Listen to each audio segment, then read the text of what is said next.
Hey guys, welcome or welcome back. Tisha here, back for another chapter reading of section 132, A Child Bride Forced into Polygamy by Helger Zeiner. Do me a favor and hit that like button as we jump into chapter 21. I hope that's the right chapter. How bad would it be if it's the wrong chapter? Hold on a second. Let me make sure I'm in the right chapter. All right. Okay, we're in the right chapter. Chapter 21. Summer began to lose its dry heat. Martha sometimes thought about the cold season ahead. If she was allowed to stay in the main house, her second winter in Canada would be a lot more bearable than those horrible months in Anna's hut. Now, y'all know that hut, if you can see through and see who's in there, you know that they were exposed to all of the elements basically in that hut. Most rooms in the main house could be heated with electric baseboards, and the large room where the family met for special occasions had a huge cast iron wood stove as an additional heat source. The room Martha was allocated to was nothing but a cubicle next to Marion's office and had no heating or electricity, but there were no cracks in the outside walls, and even the window frame was insulated. And when she was allowed to retire to her room, she snuggled under her thick blanket and felt warm and cozy. She usually had a candle burning, and sometimes she stared at the round honey colored log walls and daydreamed for a while. Usually, she wished for Emma to be there. The only chance she and Emma had nowadays to exchange a few quick words were when Emma picked up her children from school. So, see, she gets the joys of now being in this place where she's in better living conditions, but now she's a little saddened because the laughter and the camaraderie and the things that she was getting from a young Emma, she no longer has. Would they ever find the time again for long conversations? She missed Emma terribly, but otherwise she could not complain. She could not complain. The coming winter would be good. Just like the sister wives, Martha never got enough to eat, but she had taken to supplementing her meals with little treats she stole from the pantry. It had its advantages to live in the main house. She could move around freely without causing suspicion. Every morning, she instructed the children in the community hall on how to write and read and taught them the basics of mathematics. When school finished around lunchtime, she prepared herself for next day's classes. Marian had given her a few books on different subjects so she could teach herself and expand her still quite limited knowledge. Martha hoped she would soon become a really good teacher to the children. She liked her new responsibilities. Compared to the workload the sister wives had to accomplish, she had it easy. Even the compulsive counting that had burdened her mind for so many months, it had stopped. Next to her teaching responsibilities, she often had to help Marion in the office, administering the accounts or preparing schedules, allocating chores and provisions for their large family. Martha soon found out that although Marion tried her best, her attempt at organization often turned chaotic, mostly through no fault of hers. So far, Martha had never wondered how the family survived and where the money they needed was coming from. Most of the food they consumed came from the land. The women planted vegetables and kept farm animals, but there were many things their husband had to buy in town: seed, fertilizer, and feed some of the animals, the light bulbs for the house, pens and paper for the office and the school, clothes and shoes, and baby bottles, and sometimes medicine. Although Marion kept a herb garden and made most uh, ointments herself, in their faith, it was the duty of the fathers and the husbands to provide what was necessary for their large families. And Martha had not thought about it until she started to add up the columns for Marion. The money coming in and going out needed to be recorded meticulously. Even with her limited accounting experience, Martha realized very quickly that there was more money going out, much more. In fact, lately, No money was coming in except the pittance they got for selling some of their produce. She felt sorry for Marion when the older women fretted over the results of Martha's count, but what could she do? And anyway, that was not her concern, was it? Their husband would have to take care of that.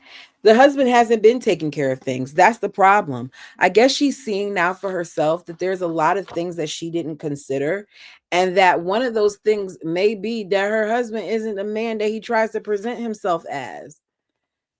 Martha hardly ever saw him, which suited her fine, but she got quite used to his voice.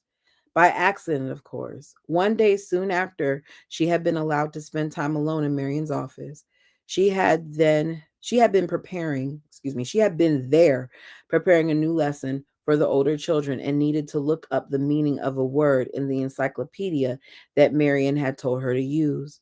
The volume she needed was standing on the highest shelf.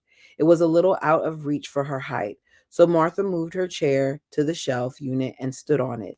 Somehow she slipped just when her fingertips touched the book. She tried to balance herself by holding on to the row of thick books below while falling off the chair. Several heavy volumes fell down with her. It made such a thunderous noise that she expected Marion or whoever was close by to check what happened.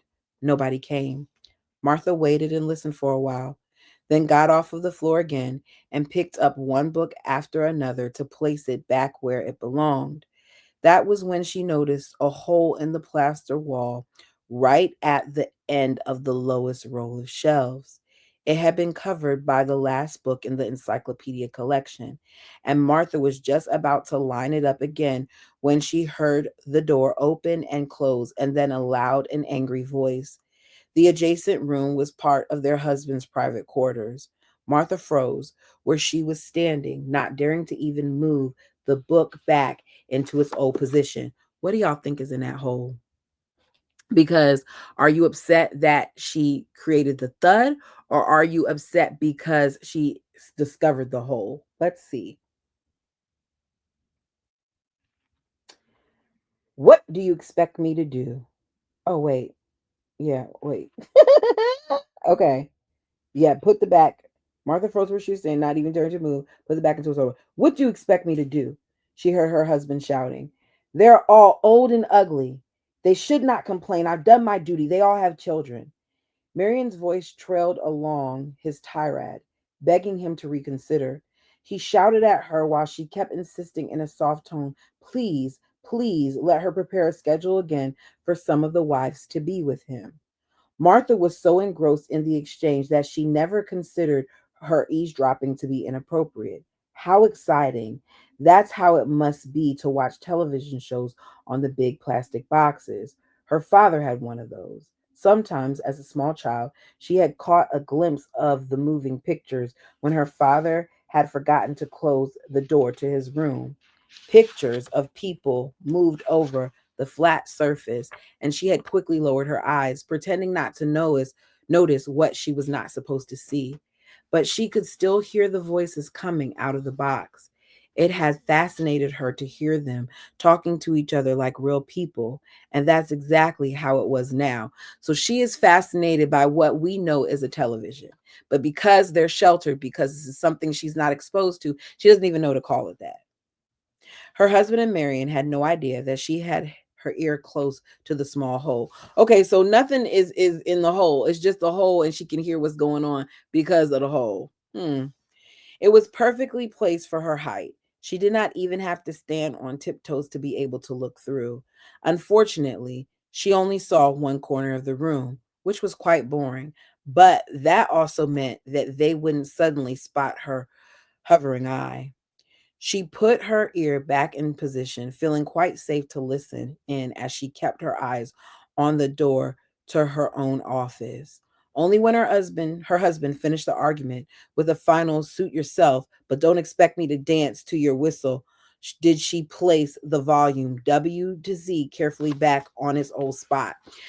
So she wants him to be back with women, but more than likely, unfortunately, because he's considering all these other women to be old and all those other things, is going to be a thing where he might revisit her. I'm hoping that that's not what happens to Martha, but I have a feeling that that may happen. Y'all tell me what you think down below.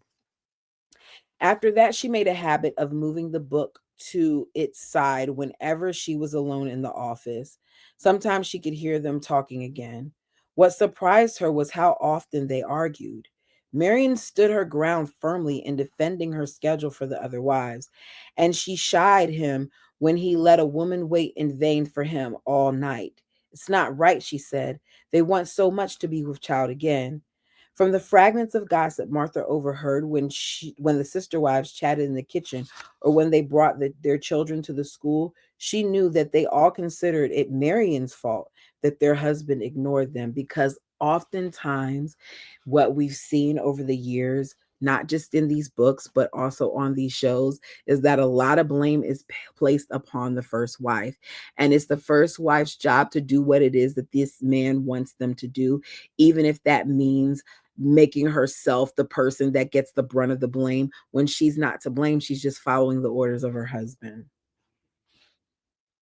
The first few years after the Alberta wives had joined his compound, he had still taken care to give each of his wives more children. But then he imported Emma, and soon after that, Anna, and then herself. All were young and naturally had held his attention for a while, but all the sister wives were aware that by now he had lost interest in Martha.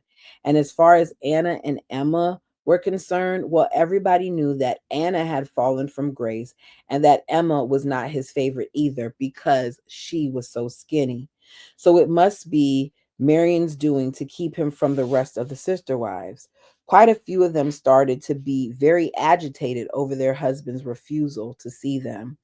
They picked Marion as the culprit and started to accuse her of misusing her first wife power. She doesn't have any power. She does not have any power. She's doing the things that he's requesting of her, and that's the extent of it. They had no idea how forcefully Marion stood up for their rights. One day, late in August, when a sudden thunderstorm made it impossible for most of the mothers to pick up their children, Emma arrived just before the downpour started and was waiting for the storm to subside. She pulled Martha to the corner of the room, away from the few other grown-ups present, and talked to her in a hushed voice. Finally, they could chat together again like they used to. Emma told her in detail how angry the sister wives were about Marion. Martha, to her own surprise, defended Marion. It wasn't Marion's fault at all that the wives got ignored, she said. When Emma asked how she got such a ridiculous idea, Martha confessed to her secret pastime of listening in the private conversations between their husband and his first wife. Emma was delighted. "You are too much," she giggled. "Aren't you afraid they will find you?" I hope Emma doesn't betray her. I hope Emma does not betray her. I'm thinking she won't, but I'm nervous. We'll see. Martha told her that she was not scared at all anymore of nothing and of nobody. What could they do to her? When it was time for her to leave this world, she knew she had a place secured in a much better world. She could read Emma's expression that her friend didn't really understand what she was talking about, so she asked how Anna was doing. She is the one yelling loudest how unfair Marion is. She wants to give our husband another set of twins, greedy as she is. The others hate her. And you, Martha asked, do you long to be with him too? Emma came very close to her. Sometimes I skip a meal to make sure I don't put on weight. Oh my goodness. She has figured him out. Do you know how serious that is? They're already getting limited food. They're already rationing what they have between all these people. And because she so desperately doesn't want to be in bed with him, she is purposely skipping meals because she knows that her being small disgusts him. Wow, that's heavy. That is heavy. She confided. And Martha thought how wonderful it was to trust each other with such dangerous confessions. Martha sometimes wondered if she should do the same as Emma just in case. Their husband did not like skin and bones, but she must have disgusted him pretty badly, as he never took notice of her, not even when she was in the same room with him. And she was always hungry and wouldn't have the willpower to starve herself unnecessarily. So she snatched whatever she could get her hands on, although there was less and less food around. She was 14 now, would turn 15 soon. Last year, she had not really gained any weight, so she felt quite safe from him, even as her childlike body was developing into that of a woman, making her dress too tight around her chest. She wondered what she looked like. Just like in her father's home, there were no mirrors anywhere in the house. The sister wives usually asked each other if their hair was in order or if their faces were dirty. Anything else would have been an improper display of vanity. Martha had never seen her face except as a fleeting, distorted reflection in the water, on a window pane, or on a shiny cooking pot. Could you imagine having sight but not knowing what you look like? That's different. Mm. She wanted to know what she looked like. Now that her body had changed so noticeably, she wanted to see if her face had adapted to her new look. When she mentioned this forbidden curiosity to Emma, her confidant told her about the pond on the compound. Go there, she advised her, and take a good look at yourself. Nobody will disturb you there. She herself had done it several times when she still had been curious about her appearance. Lately, Martha had taken to sneaking out of the main house at night quite often. Marion seemed to totally trust her and hardly paid any attention to her. Martha liked instructing the children. She enjoyed doing the accounts and she loved studying, which meant Marion never had any reason to complain. Once Martha had discovered how easy it was to sneak away, she had taken up to visiting Emma as often as possible, sometimes even falling asleep next to her friend while chatting and giggling, waking up with the sick feeling that she may have overslept. So far, she had always managed to get back to the main house before anybody was on the road. The pond was a different matter. If she wanted to see her image, she had to go there in the daylight. Emma had described the way. It was the same route as to the prison hut, but halfway up she would turn into a heavily overgrown and therefore nearly invisible path just past the large Douglas fir tree. With all her duties, Martha had practically no spare time during the day, but she promised herself to find an opportunity soon to escape for the afternoon. She had just about given up hope of ever getting there when she overheard a conversation between Mary and her husband through the listening hole. They argued over money. Marion said there was none left in the account since she had paid the property tax. Her husband accused her of being stupid. Why did she pay the tax when she knew there was little left? Because she had to? Because if she didn't, there's no telling what would have happened. I mean, I don't know a lot about that, but I would think you would get in trouble if you don't pay your property tax for your home. I'm just saying. Her husband accused her of being stupid, as I said. Marion said if she hadn't paid the property tax, the government might come and ask questions about why there was no farm income if they claimed to have a farm, and maybe even why so many single mothers with children lived there collecting Social Security payments. I forgot. So their income is from government assistance. Their income is from government payments. And at one point, their income was from the men who cut them off. That made her husband think it over. And after a while, he said they would both have to go to town and register a few more children. Marion should take Anna's twins with her. But we have registered them already, Marion said. Who would know? They all look the same, was his answer. This time, just sign them up as your own. They decided to drive to Kamloops the next afternoon. Although Martha had been living with them under the same roof for over 1 year now, she had never been alone in the house for so many hours. Of course, she would have to do the schooling in the morning, but the afternoon would be hers alone to do as she pleased. Marion didn't give her any extra work to do. She must have assumed that it would not be necessary. Before she left the house in her good lilac colored dress with the pleats in front, her hair braided and meticulously pinned on the back of her head, she got into her husband's car and drove off. Martha was a bit bewildered that they did not have Anna's twins with them. Maybe they picked them up on the way down? For a second, Martha considered going into the private quarters and snooping around. You know what's interesting? It's interesting that she visited Emma, but we don't hear her saying that she visited Anna. So is it because Anna is now back to being a devoted follower, or is it because she was nervous that she would say something if she came to see her? It's just a thought that I just had. Um Maybe her husband had a mirror there. She got to the door, had her hand on the handle already, when the courage needed for this intrusion left her again. Maybe there was a hidden sign that would tell them that she had broken in. Marion could have left a hair sticking somewhere that fell down when she opened the door. I wouldn't have risked it either. No, it was not worth it. Outside was a beautiful late summer afternoon, perfect for hiking to the pond. It took her less than half an hour to get there. Once she had managed to run around the corner behind the house, nobody could watch where she was going. She discovered the trail after searching for it for several minutes and thought this to be a good sign. How had Emma ever found it? The trail was narrow and easy to overlook. One could not see where it was leading until it suddenly opened up to a clearing in the woods. And there it was, the pond, just like Emma had explained. It was the most magical sight Martha could have imagined.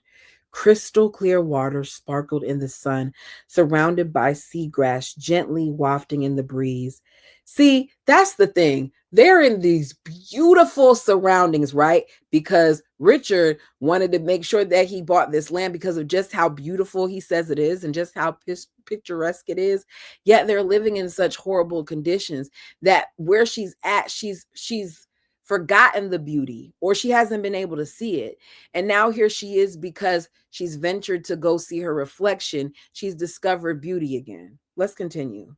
A duck swam leisurely from one end to the other. The sky above was cloudless, reflecting its deep blue eternity on the water surface.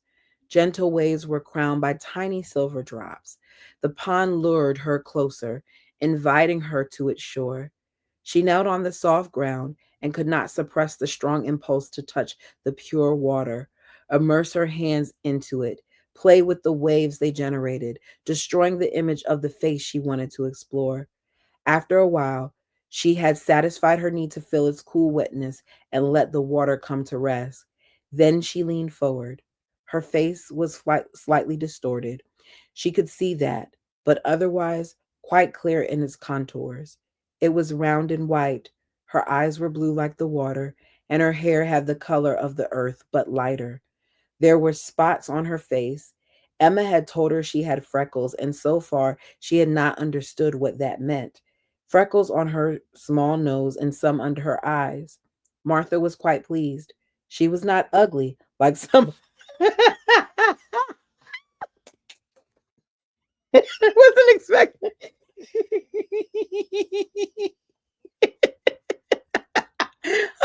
Okay. Okay. We haven't had a laugh in a while with this book. Oh my goodness. I don't know why they just tickled me. Okay. She was not ugly like some of the sister wives, and her hair was much thicker and plentiful. In fact, her mane was so voluptuous it was nearly impossible to keep it tied behind her back in the regulatory braid or bun. After her hike, and as she was now leaning forward, some strands were sticking out and falling over her ears. She automatically lifted her hands to pull them back. Then she thought she heard a noise, footsteps. Somebody was coming through the undergrowth behind her, carelessly bending branches that snapped back or broke with threatening force. Somebody was coming after her. Ooh, y'all. Do y'all think it's one of them? Or do y'all think maybe Richard? Maybe Richard's gonna, we'll see. I'm jumping the gun here. Let's see. Okay. Martha jumped to her feet. gathered her skirt without noticing the dirty wet spots on her knees where the muddy ground had left its imprint, and looked around in a panic. Where to hide? The tree, over there quickly. While she was running toward it, some voice inside her told her that it was a waste of time to do so. She was already discovered and would be caught. Her panting was giving her away. The pounding of her heart was leading to her discovery. She pressed her hand to her mouth and tried to muffle her heavy breathing. Not a second too soon, just 2 or 3 bushes away, the intruder broke through the wall of branches and walked so close past her she could have reached him with outstretched arms. Well, maybe not quite, but still, he was so close, and he was oblivious of her presence. Martha craned her neck a bit to see better. There was an opening in the thicket, barely enough to allow her a partial view of the pond. She strained her ears to listen if others were coming. The man who had reached the water seemed to be the only one. Martha's heartbeat slowed until she realized who the young man was and what he was up to.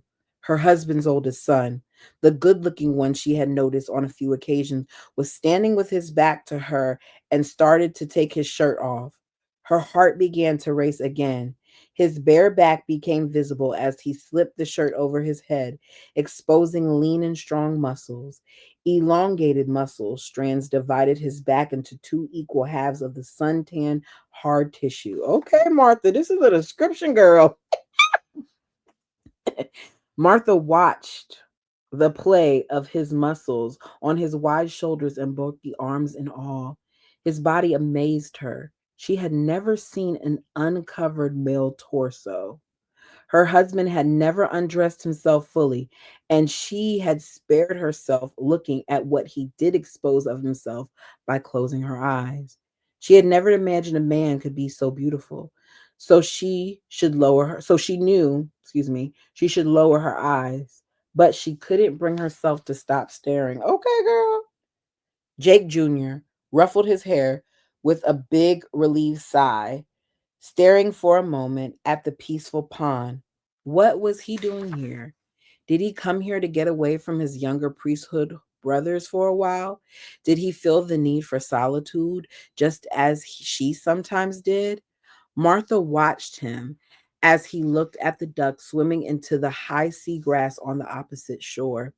The sun was still above the treetops. Its rays traveled sideways at an angle that highlighted the mounds of flesh rippling along his back and upper arms as he stretched himself. Then he unbuttoned his trousers. Oh, well, she about to see everything. He, un- he unbuttoned his trousers, bent forward, and slipped them over his round buttocks before Martha could look away. But to see him totally nude, even if only for a split second, was too much for Martha. She cried out in shock and embarrassment. No! Jake pulled his trousers up as quickly as he had lowered them and spun around like a stretched coil springing back into its original position. Oh, girl, I hope you don't get in trouble for this, girl. Why you had to say no? Let's see. Who's there? He fumbled, trying to close the top button of his trousers, and looked around, surprised and worried. Was he also worried he might be discovered? Martha stood motionless behind the bush with her eyes shut, acting the child's game. If I can't see you, then you can't see me. I see you. Come out of there. Martha refused to listen. This was too terrible. Not only was she caught at a place where she was not supposed to be, but caught watching a man, a young and good looking man. Not just any man, but her own stepson. And to make matters worse, she had watched him undress. No, she would not open her eyes ever again and would stand here until he was gone. She could not look at him, was not allowed to look away, but the notion that he was looking at her, suspecting that she may have seen him, was just too much to bear. If he walked away now without coming any closer, he might not recognize her, and he would never know who she was. If only he would go away. Martha, I can see you. Oh, my Lord, please help me.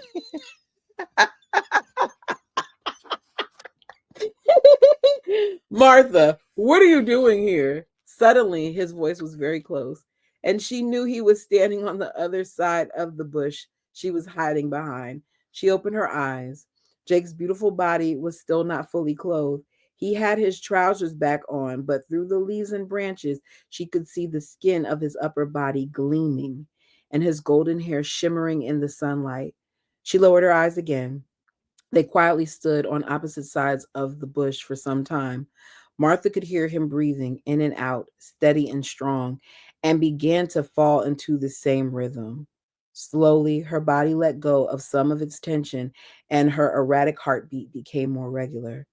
From under her lashes, she saw him moving his hand to divide the branches between them, slowly and carefully, so as not to frighten the trembling little creature hiding behind them into flight. What is the age difference between them, I wonder?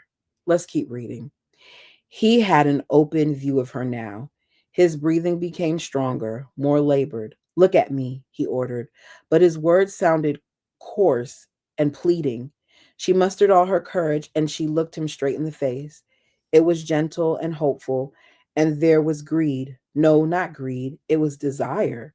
She had seen that expression on small children when they wanted more to eat, but were not allowed to take any food from the table. Desire and despair, an ache to get something, an anguish over not getting it. Martha knew this feeling. She had just experienced it herself while watching him at the pond, but she could not understand why she would feel like that. He was a man, a priest. He could take whatever he wanted. All he had to do was demand, and everything was his. Everything except his father's wife. Suddenly, she felt exalted. His eyes locked into hers, forcing her to acknowledge what he silently told her. She did not, could not break loose from this bond. He bared his soul to her without uttering a single word. There was approval and, yes, admiration. He was marveling at the moment of unimaginable intimacy between them. Ooh, they both doing stuff they're not supposed to do, I guess. Let's see. There was also hopeless despair. He desired her here and now, but he could not have her. Martha's eyes grew larger in amazement. She was safe, for he could never tell about them meeting here like this. But the fact that she was not in danger paled against the revelation that he wanted her, admired her, thought her desirable. She could not explain why, but her whole being basked in his adulation. She wanted to come closer to him, melt into his open, positive aura, enter her providence with one simple step, but she could not move. The shackles of her upbringing made it impossible for her to do what every fiber of her being yearned for. She could not respond to this longing, but her expression must have betrayed her. He lifted his hand slowly and his fingertips touched her cheek. Oh, y'all being bold here. Y'all are being bold here. He touching her cheek. He's got his shirt off and he's touching her cheek. Okay, let's keep reading. They were cold and soft as they gently moved down and traced the lines of her chin and neck. Yet they left a burning hot trail on her skin. After an endless and at the same time painfully short time, his fingers let go of her, and Martha felt abandoned. But she smiled. He smiled back, and then he put his fingertips, the ones he had just touched her, on his mouth and kissed them. With this gesture, with those fingers, he sealed an intimacy between them that she had not believed possible until now. She was his, and he was hers. He let go of the branches between them and watched them fall back into place. Martha knew he would want her to go away now and get back safely before anything could happen to her. He was protecting her. He would wait a long time before going back to his own hut, and he would come back there again and wait for her. Oh, wow. Oh, wow. Well, the husband doesn't want her, so can he have her? I mean, if it's truly a that sounds crazy. First of all, she sounds like she's falling for this young man. We've already heard him described as handsome and all those other things. I wonder if he's kind.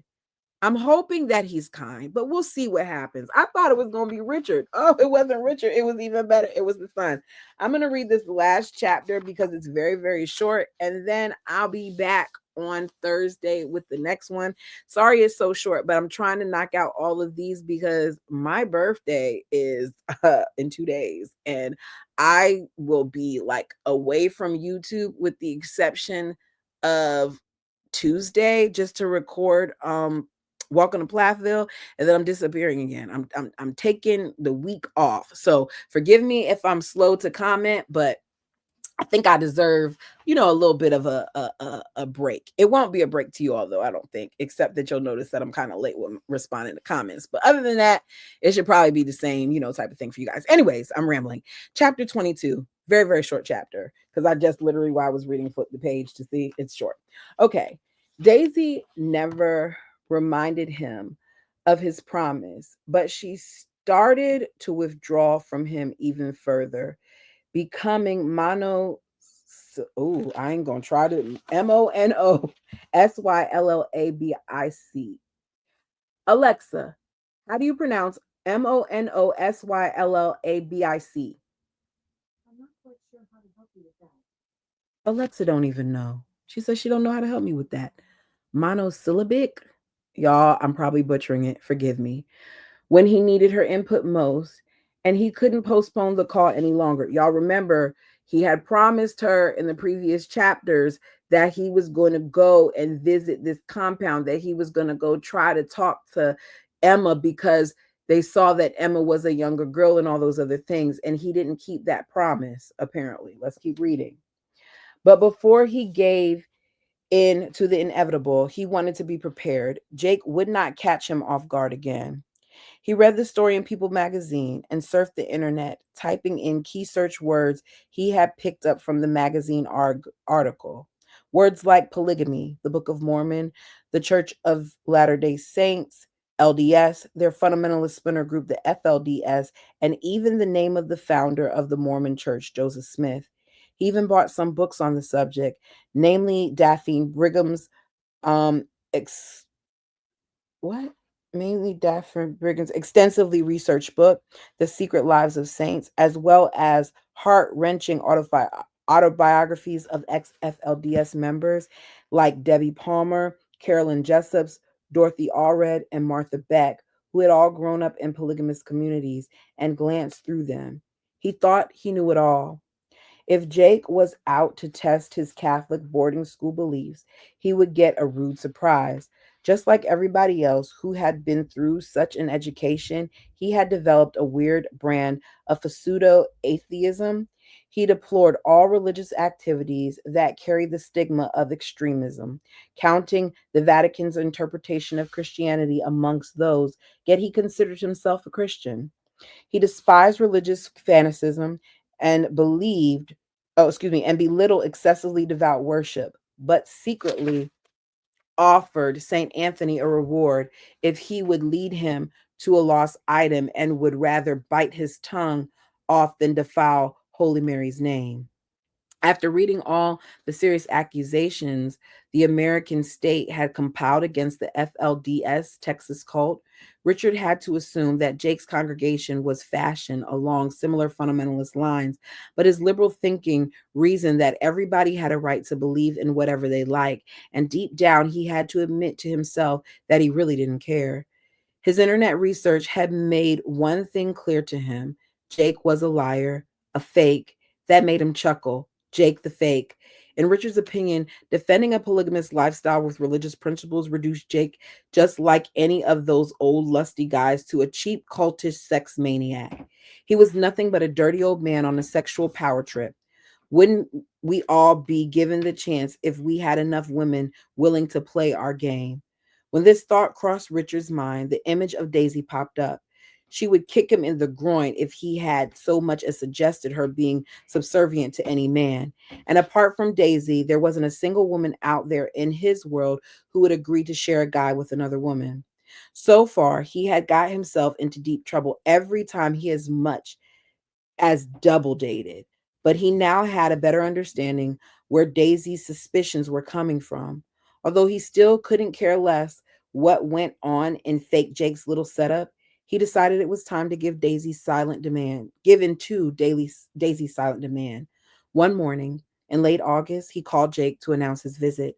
Jake reacted openly, delighted, and invited him right away to come for an early dinner. When Richard agreed, Jake chuckled and said, "So now you are finally ready. Now you want to become a god." Richard made it clear to him that he knew where this notion came from. One of Joseph Smith's revelations, stated in his Doctrine and Covenants, promised any man who had more than one wife, he called them plural wives, his own heaven. "Thanks a lot," Richard laughed, slightly annoyed by Jake's assumption, "but I don't think I could handle more than one woman at a time." Jake then said a strange thing, one which Richard could not categorize as easily. Jake replied, "So you will have to be an angel servant forever." Richard made a mental note to ask Jake about that when they met. This dinner invitation had all the makings of turning into a freaky but fun evening. Jake would surely try some of the superior God Kafuka. What? God Kafufle on him. But thanks to his background research, he would not have to hold back due to the lack of information. To hell with Jake's feelings. Now that the land deal was done, he didn't have to be diplomatic. He had nothing to lose, but would gain back Daisy's trust and respect in return. That should make the whole visit a worthwhile exercise. And that is where we're ending. Y'all, that was a good chapter and a half. We won't even call it a half. That was like 2 pages. But that was good. Let me know down below what you thought of it. Thank you guys so much. And I'll see you all, if you're here just for the readings, on Thursday. Until next time.